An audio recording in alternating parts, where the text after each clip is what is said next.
여러분 그 타이타닉호의 침몰 사건 알고 계시죠? 1912년 4월 16일입니다. 결코 침몰하지 않는 배라는 그 이름을 박아놓았던 그 배가 침몰합니다. 대서양에서. 빙산에 부딪혀서 1514명이 죽습니다. 배는 침몰해버립니다. 근데 그 선장 스미스가 영웅이 됩니다. 그 선장 스미스는 여자와 어린아이들을 먼저 구명정에 다 태우고 자신은 바닷물이 허리까지 차오는 그동안에 조타키를 끝까지 붙들고 있다가 배와 함께 침몰합니다. 그래서 타이타닉의 이 선장 스미스의 고향 영국의 리치필드에 가면 스미스 선장의 동상이 그 마을에 서 있다고 합니다. 지금도 그의 영웅적인 죽음을 기념하고 있습니다.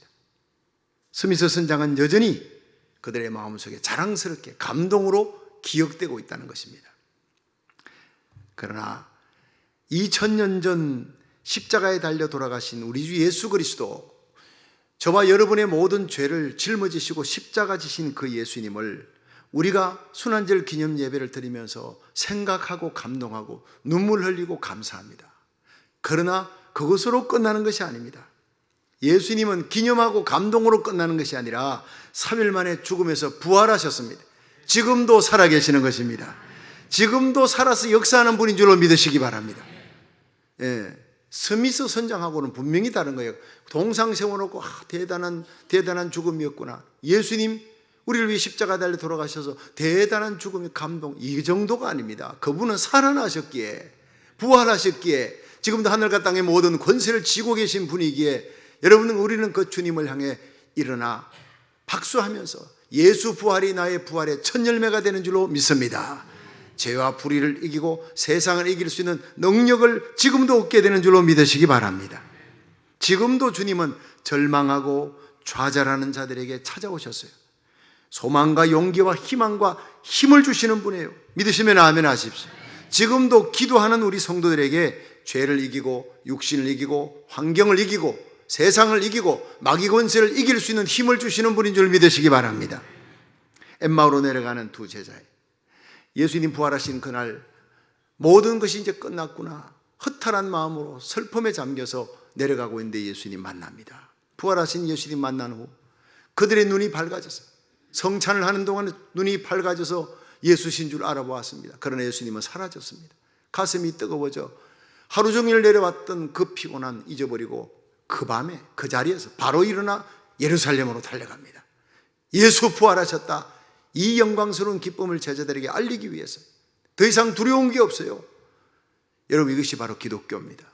오늘 본문 요한복음 20장 19절에 보면 예수님의 제자들이 유대인들을 두려워해서 다락방에 숨어 있습니다. 문을 꼭꼭 끌어 잠궈. 근데 예수님께서 문을 열지도 않고 통과해서 나타납니다. 이미 부활의 몸이, 영광스러운 몸이니까.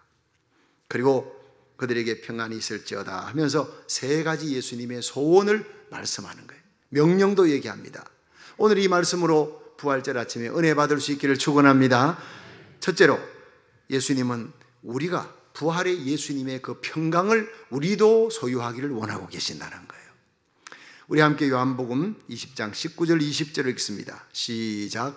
이날 곧 안식 후 첫날 저녁 때 제자들이 유대인들을 두려워하여 모인 곳에 문들을 닫았더니 예수께서 오사 가운데 서서 가라사대 너희에게 평강이 있을지어다, 이 말씀을 하시고 손과 옆구리를 보이시니 제자들이 주를 보고 기뻐하더라. 아멘. 여기에 한번 따라 합시다. 너희에게 평강이 있을지어다. 이게 공동 번역에 보면요, 너희에게 평화가 있을지어다, 평화가 있기를. 근데 평강, 평화 똑같습니다. 평강, 평화, 평안, 이건 헬라어로 에이레네가 평강인데 그것이 영어로는요 피스로 번역되는 거예요. 평화입니다. 이 부활의 주님은 염려하고 두려워하고 근심하는 사람들에게 오셔서 빛이 오면 어둠이 물러가듯이 예수님, 부활의 예수님이 여러분 심령에 오면 모든 근심, 염려의 먹구름이 사라질 줄 믿으시기 바랍니다. 평강이 오는 거예요. 세상이 주는 평안이 아니에요. 그리고 요한복음 14장 27절에 예수님은 평안을 너희에게 이치노니 곧 나의 평안을 너희에게 주노라. 내가 너희에게 주는 것은 세상이 주는 것 같지 아니하니라. 너희는 마음에 근심도 말고 두려워하지도 말라 했어요. 여러분, 우리가 예수님을 나의 구주로 영접하면 예수님의 십자가와 부활의 생명력이 내 속에 들어와 내 속에서 제일 먼저 터져나오는 것이 하늘의 평화가 임하는 것입니다. 그 평안으로 감사하고 찬양하는 거예요. 초대교회 순교자 이 제롬이라는 분이 계셨는데 화영장에 끌려갑니다. 예수 믿는 죄 때문에 장작덤 위에 세워진 기둥에 묶였어요. 이제 곧 거기에 기름을 붓고 이제는 불을 붙여서 화형당하는 시간이 임박해 오는데 그는 그를 재판하는 재판장을 향해 소리칩니다. 판사님, 나는 지금 하늘의 평화가 내 마음에 가득합니다. 얼마나 기쁜지 모릅니다. 오셔서 내 가슴에 심장에 손을 얹어 보십시오. 이 심장이 평상시보다 더 뛰고 있다면 당신은 예수 안 믿어도 됩니다. 내 심장이 증가하고 있습니다. 이렇게 평안하게, 얼마나 평안하게 박동하고 있는지, 내가 얼마나 주님 품에서 평안을 누리고 있는지 한번 와서 내 가슴을 만져보십시오. 그리고 외쳤습니다. 그리고 장작에 불이 붙었습니다. 찬송을 부르기 시작합니다. 마지막 온몸이 그렇게 화영장에서 죄로 사라지는 그날까지, 죽는 순간까지 찬송을 부르면서 순교했다고 하는 그런 순교 사화집의 얘기예요. 여러분, 여러분에게 이 기쁨, 이 감격, 이 평화가 있습니까? 오늘 이 예배를 통해, 이 부활주일 예배를 통해 성령의 기름 부음으로 부활의 주님께서 주시는 그 기쁨, 그 감격, 그 평화가 여러분의 심령 속에 넘치기를 주의 이름으로 축원합니다. 주님이 주시는 평화는 세상의 어떤 힘에 의해서 주어지는 게 아니라는 거예요. 십자가를 통과한 평화라는 겁니다. 요한복음 20장 20절 본문을 보니까 이 말씀을 하시고 손과 옆구리를 보이시니 제자들이 주를 보고 기뻐하더라. 예수께서 또 가라사대 너희에게 평강이 있을지어다. 여기서 예수님께서는 제자들에게, 다락방에 숨어있는 제자들에게 나타나셔서 두 손을 보이신 거예요. 옆구리를 보이신 거예요. 이게 뭡니까? 십자가에 달린 흔적이에요. 평강이 있을지어다라고 얘기하시면서 이 두 손과 옆구리를 보였다는 것은 예수님이 가지신 이 평강은 십자가를 통과한 자에게 주는 평강이라는 겁니다. 여러분, 십자가 없이 이 세상에서는 평안을 누리고 세상의 기쁨을 누리려는 사람이 많지만 우리가 가지기를 원하는 하늘의 평안과 기쁨은 십자가를 통과한 자에게만 주어지는 것입니다. 믿으시면 아멘 하십시오. 십자가 고난을 이긴 자에게 주는 거예요. 예수님의 십자가 보혈의 피로 속죄함을 받은 자에게 주시는, 죄사함 받은 자에게 주시는 하늘의 평안이 여러분에게 넘치기를 주의 이름으로 축원합니다. 이 세상은 여전히 염려와 근심, 두려움, 불안의 파도가 날마다 넘실대요. 그 길을 우리 헤엄치며 살아갑니다. 그런데 우리 예수 믿는 성도들은 그 환난의 파도 한복판에서 주님이 주시는 그 평안을 누리는 것입니다. 시편 29편 10절에 보면 여호와께서 홍수 때에 좌정하셨으며 여호와께서 영영토록 왕으로 좌정하시도다. 여호와께서 자기 백성에게 힘을 주시며 여호와께서 자기 백성에게 평강의 복을 주시리로다. 하나님은 홍수 위에, 쓰나미 위에 좌정하시는 거예요. 우리 염려, 근심, 걱정이 쓰나미같이 몰려오는 이 세상, 고해 같은 세상을 살아가면서 천국까지 가야 되는데 그 넘실거리는 염려, 근심의 파도 위에 좌정하시되 왕으로 다스리시는 분, 우리의 염려를 다스리시는 분입니다. 근심을 다스리시는 분이 바로 부활의 예수님입니다. 그 예수님이 우리에게 힘을 주십니다. 예수님의 평안을 누리도록, 그리고 평강의 복을 주시리라. 할렐루야. 얼마나 귀한 말씀입니다. 이 놀라운 평강이 바울에게 임하니까 억울하게 감옥에 갇혀 매 맞고 들어가도요 찬송 부르는 거예요. 이 평강으로 환경을 초월하는 찬송을 부르자 옥문이 터지는 거예요. 창고가 열리는 겁니다. 여러분, 주님 주시는 평안으로 찬송하시기를 축원합니다. 감사하시기를 바랍니다. 여러분을 묶고 있던 모든 염려, 근심, 좌절, 걱정이 순식간에 다 풀려나갈 것입니다. 결박이 풀림, 질병이 풀려나갈 것입니다. 여러분 모든 문제의 결박이 풀릴 줄로 믿으시기 바랍니다. 비바람이 막 몰아치는 날 비행기 타보셨습니까? 비행기가 쭉 이렇게 구름 위로 올라가면요 그 위에 해가 있습니다. 해가 사라진 줄 알았더니 그 먹구름 위에 해가 있더라고요. 여러분, 구름 위에는 비가 없습니다. 밑에는 막 소나기가 쏟아지는데 그 위에는 찬란히 태양이 빛납니다. 이게 바로 주님이 말하는 평강입니다. 여러분, 이 세상에는요, 비바람이 막 몰아칩니다. 폭풍우가 있습니다. 그런데 그 폭풍우를 조금만 더 뚫고 올라가봤어요. 먹구름을 뚫고 올라갔어요. 기도밖에 없는 줄로 믿으시기 바랍니다. 우리가 기도하는 순간 우리는 이 세상의 먹구름, 비바람을 초월해서, 십자가를 초월해서 그 부활의 예수님을 만나는 그 평강의 세계로 들어가게 될 줄로 믿으시기 바랍니다. 그게 승리의 세계예요. 이 세상에는요, 분명히 날마다 염려, 걱정, 근심, 핍박, 환난이 주어지게 되어 있습니다. 우리 그리스도인들에게 의롭게 살고 진실하게 사는 성도는 반드시 그런 일이 일어나지만 담대하라, 세상에서 환난을 당하나 담대하라, 내가 세상을 이겨노라.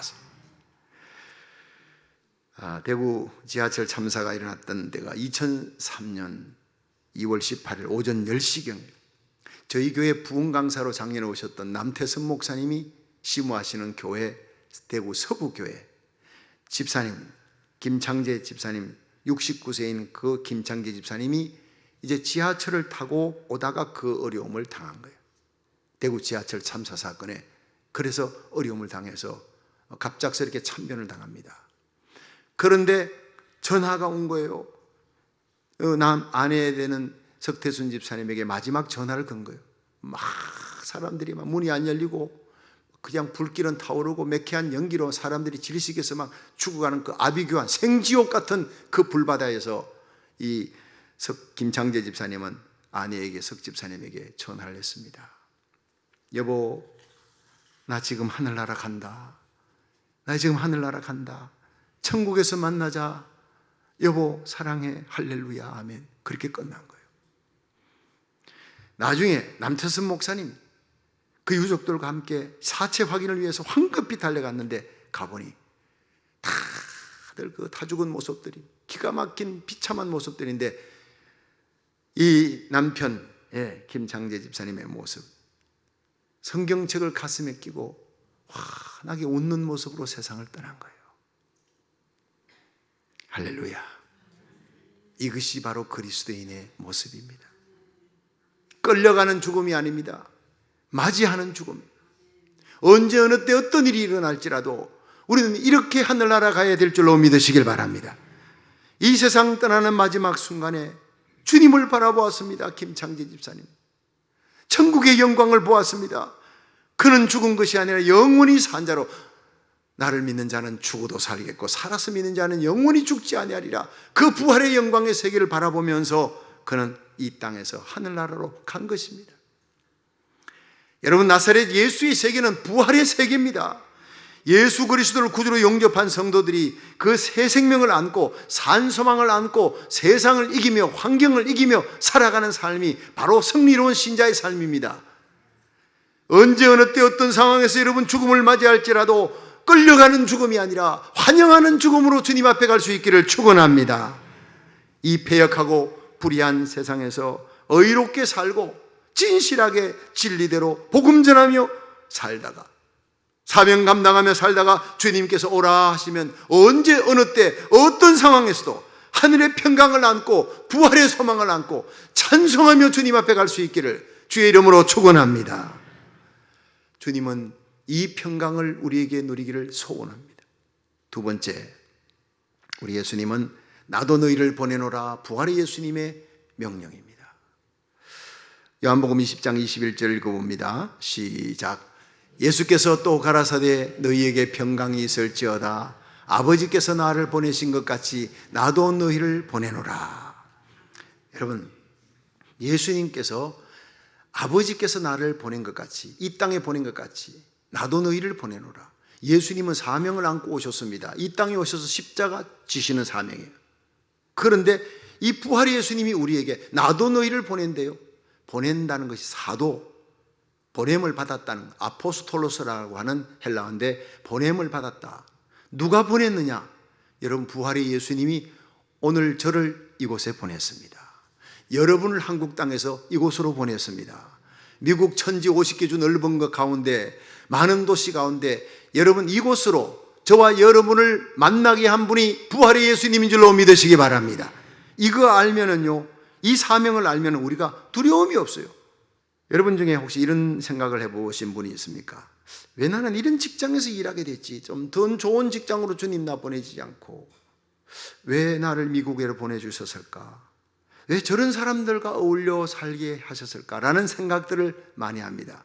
여러분 주위에 그런 사람들과 어울려 살도록 여러분을 그 자리에 이곳으로 보내주신 분은 예수님이십니다. 그러니까 감사해야 되는 거예요. 우리에게 딱 맞는 자리라는 거예요. 여러분, 이 부활의 예수님께서 내게 이곳으로 보내주셨다는 이 사명의식을 갖고 살아가는 사람은 항상 입술에 감사가 끊이지 않습니다. 이것이 부활의 주님의 소원입니다. 가서 그 어둠 속에 빛이 되라는 거예요. 이 악한 세상에서 부활의 능력으로 세상을 이겨라. 너의 삶의 자리에서 세상을 변화시키라는 거예요. 이 명령을 기쁘게 감당하시기를 주의 이름으로 축원합니다. 1973년 부활주일 아침이었습니다. 당시 아프리카에는 이 아프리카 우간다에 이디 아민이라고 하는 독재자가 이 사람이 대통령 자리에 있으면서 사람의 인육을 먹어요. 대통령이 권투 글러브를 끼고 말이죠. 그냥 시합을 링 위에 올라서 가지고 이런 희한한 대통령입니다. 얼마나 많은 정적들을 죽여나가는지 모릅니다. 이런 독재자 밑에 사람들이 숨을 죽이고 살아가고 있습니다. 그런데 우간다 최대 교회 목회자인 케파 샘팡기 목사님은 그날 부활주일 아침에 7,000명이 모인 성도들 앞에 예수 부활의 능력대로 살아가자고 힘차게 외치고 설교한 후에 당회장실로 갔습니다. 그런데 5명의 괴한이 뒤따라 들어와 당회장실 문을 잠그고 권총을 끄집어냈어요. 바로 이디 아민이 보낸 비밀 경찰들, 정부의 반대자들을 죽여라, 암살자들입니다. 샘팡기 목사님은 나는 죽음이 두렵지 않습니다. 그러나 죽기 전에 내가 당신들을 위해 단 2분만 기도할 수 있도록 허락해 주시겠습니까? 암살대원의 지도자가 그렇게 허락했습니다. 케파 샘팡기 목사님 무릎을 꿇었습니다. 정말 간절한 마음으로 2분 동안의 기도 끝나면 자기는 죽는 거예요. 온 힘을 다해서 눈물의 기도를 쏟아냅니다. 나라와 민족을 위해, 도탄에 빠져있는 조국을 위해서 기도했어요. 자기를 죽이려 하는 그 핍박자 이디 아민을, 독재자를 위해서 눈물로 기도했습니다. 마지막으로 상관의 명예에 의해 죄 없이 자신을 죽이려 온 저들을 아무 죄가 없사오니 주여 용서해 주옵소서 눈물을 뚝뚝 흘리며 간구했습니다. 그리고 눈을 떴습니다. 암살 지휘자의 눈에 눈물이 흐르고 있었습니다. 목사님, 저희들의 무례를 용서해 주십시오. 오늘 저희들이 큰 실수를 범할 뻔했습니다. 저희들이 왔을 때 목사님은 이 자리에 없었던 것으로 하겠습니다. 황급히 부활을 데리고 나갔습니다. 할렐루야! 부활의 능력입니다. 나중에 케파 샘팡기 목사님은 간증을 했습니다. 여러분, 주님께서 나를 이곳에 보내셨습니다. 주님이 나를 붙들고 계십니다. 주님을 향한 믿음은 모든 두려움을 몰아내었습니다. 믿음은 모든 미움도 몰아내었습니다. 누가 이 소망에서 우리를 끊을 수 있겠습니까? 그 후에 우간다의 놀라운 영적인 부흥이 케파 샘팡기 목사님을 통해 일어났다고 합니다. 할렐루야! 바로 부활의 예수 그리스도께서 나를 이곳에 보내었다고 믿는 케파 샘팡기 목사님 같은 목숨을 건 사명자들에 의해서 이 세상은 곳곳에 변화의 바람이 불 줄로 믿으시길 바랍니다. 하나님은 오늘도 고난의 십자가를 피하지 않고 주님께서 나를 이곳에 보냈다고 고백하며 죽기를 각오하고 사명 감당하는 자를 통해, 그런 주의 종과 성도와 그런 교회를 통해 대부흥의 내간에 불을 붙이는 역사를 일으켜줄 줄로 믿으시기 바랍니다. 주님은 우리에게 명하십니다. 아버지가 나를 보낸 같이 나도 너희를 그 자리로 보내노라. 성도 여러분, 여러분이 계신 그 직장, 그 가정, 그 삶의 자리가 주님께서 보내신 사명의 자리인 줄 알고 끝까지 사명 잘 감당하다가 우리 주님 만날 수 있기를 주의 이름으로 축원합니다. 마지막 세 번째, 부활의 주님은 우리에게 성령을 받으라 말씀하고 계십니다. 요한복음 20장 22절에 읽습니다. 시작. 이 말씀을 하시고 저희를 향하사 숨을 내쉬며 가라사대 성령을 받으라. 여러분, 교회 다닌다고 해서 모두가 다 그리스도인이 아닙니다. 성령으로 거듭나야 그리스도인이 되는 것입니다. 예수를 머리로 믿는 것이 아니라 가슴으로 받아들여요. 내 마음의 문을 열고 예수를 나의 구주 나의 하나님으로 내 가슴을 열고 나의 왕자의 나의 주인의 자리에 예수님을 영접하고 나를 위해 십자가 지신 그 예수 그리스도를 위해서 주님의 그 십자가 복음을 전가하며 사명 감당하다가 순교자의 길을 가다가 주님 앞에 서게 하여 주시옵소서. 이것이 바로 그리스도인의 삶의 모습이에요. 근데 사람은 강한 것 같아도요 참 약합니다. 우리가 참 결단하고 주의 뜻대로 살겠다, 십자가의 길을 걸어가겠다 하지만 이게 작심삼일일 때가 참 많아요. 베드로가 주여 다 주를 버릴지라도 나는 결코 버리지 않겠습니다. 이건 베드로의 진심입니다. 그러나 그날 밤, 그날 해가 지기 전에 예수님의 면전에서 예수님 모른다고 군대 앞에, 군병 앞에 아니라 비자와 계집종 앞에서 예수님 모른다, 난 저 예수 알지 못해. 여러분, 베드로를 욕하지 마십시오. 오늘 우리들의 모습이 바로 그 모습입니다. 성령 받지 않으면 우리는 이렇게 약해집니다. 우리의 결단도 작심삼일이 될 수밖에 없습니다. 그래서 예수님, 부활의 예수님이 성령을 받으라 명하고 있는 거예요. 받아도 되고 안 받아도 되는 것이 아니라 안 받으면 그리스도인답게 살지를 못하는 것입니다. 받아야 여러분 예수님 복음 전하는 복음의 정인으로서 십자가 길을 갈 수 있는 힘을, 세상을 이길 수 있는 힘을, 빛의 자녀로서의 힘을 얻게 될 줄로 믿으시기 바랍니다. 아무리 학벌 좋고 인품 좋고 오래 예수 믿고 사회적인 지위가 높다 그래도요 한순간 넘어지는 걸 봅니다. 한순간 너무나 쉽게 쿵 넘어지는 걸 봅니다. 우리들이 이 땅에서 피스메이커로 작은 예수 그리스도로 살아가려면, 이 땅에 그리스도의 신부로 정결하게 살아가려면 성령을 반드시 받아야 된다. 사도행전 1장 4절에 사도와 같이 모이사 저에게 분바여 가라사대 예루살렘을 떠나지 말고 내게 들은 바 아버지 약속하신 것을 기다리라. 위로부터 능력을 입혀올 때까지 이 성을 떠나지 말라. 성령 받지 못하면 그리스도인이 아닌 것입니다.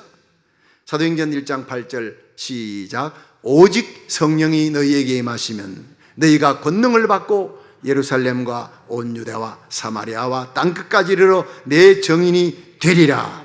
할렐루야. 주님의 약속입니다.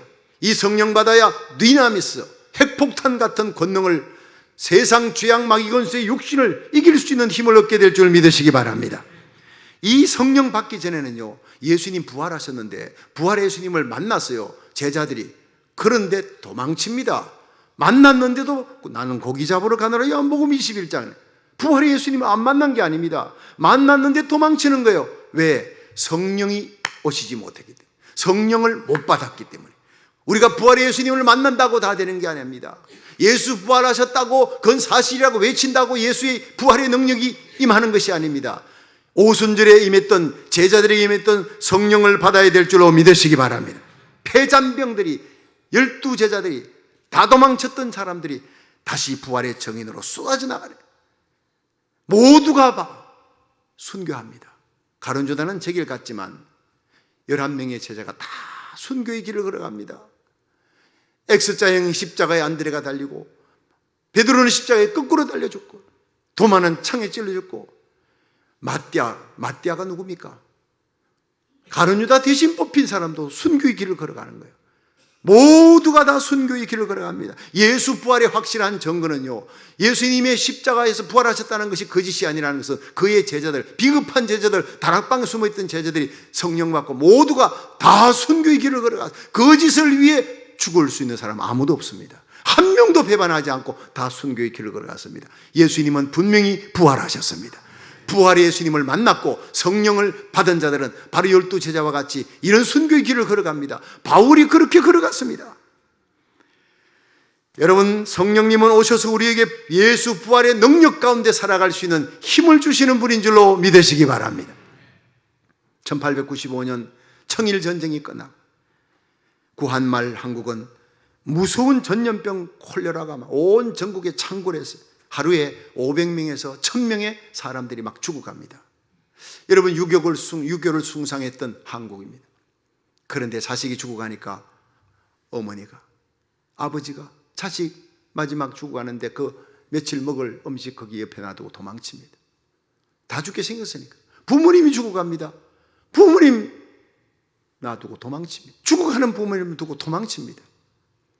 그런데 기독교인들이 십자가 마크를 가슴에 달고 찬송을 부르며 예수 그리스도의 이름으로 그들에게 각 집에 들어갔어요. 죽어가는 사람들 치료해서 살려주고 죽은 사람들 장례쳐주고. 나중에 이 일을 알게 된 유교 사람들이, 향교의 어른들이 너무너무 감동했어요. 그들이 스스로 자진해서 교회를 찾아왔다고 하는 기록이 있습니다.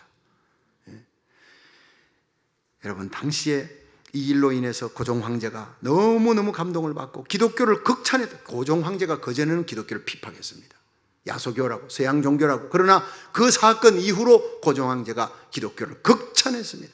그러면서 기독교가 급속히 부흥했습니다. 할렐루야.